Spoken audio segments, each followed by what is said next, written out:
दोस्तों, इस वीडियो को भूलकर भी मत देखिएगा, क्योंकि इसे वही लोग देख सकते हैं जो भगवान विष्णु के प्रिय हैं। चलिए जानते हैं कैसे बना भगवान विष्णु का वाहन गरुड़। कहानी शुरू होती है ऋषि कश्यप की दो पत्नियों से, विंता और कद्रू। कद्रू सर्पों की माता, विंता गरुड़ और अरुण की जननी। दोनों बहनों में प्यार कम, प्रतिस्पर्धा अधिक थी। एक दिन आकाश में प्रकट हुआ एक दिव्य घोड़ा। उसकी पूंछ का रंग देखकर दोनों बहनों के बीच लगी एक ऐसी शर्त जिसने भविष्य बदल दिया। विंता, पूंछ सफेद है। कद्रू, नहीं, काली है। और शर्त थी जो हारेगी वो दूसरी की दासी बनेगी।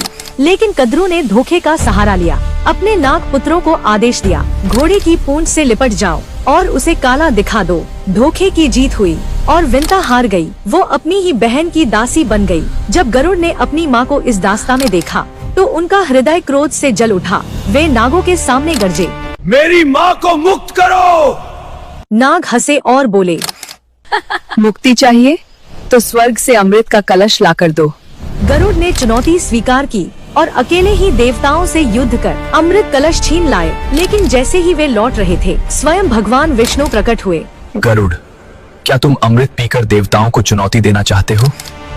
प्रभु, यह मेरे लिए नहीं, यह मेरी माँ की मुक्ति की कीमत है। गरुड़ के त्याग और साहस से प्रसन्न होकर विष्णु बोले, तुम अमर रहोगे और आज से मेरे वाहन बनोगे। गरुड़ ने वरदान मांगा, प्रभु, मेरा चिन्ह सदैव आपके ध्वज पर रहे।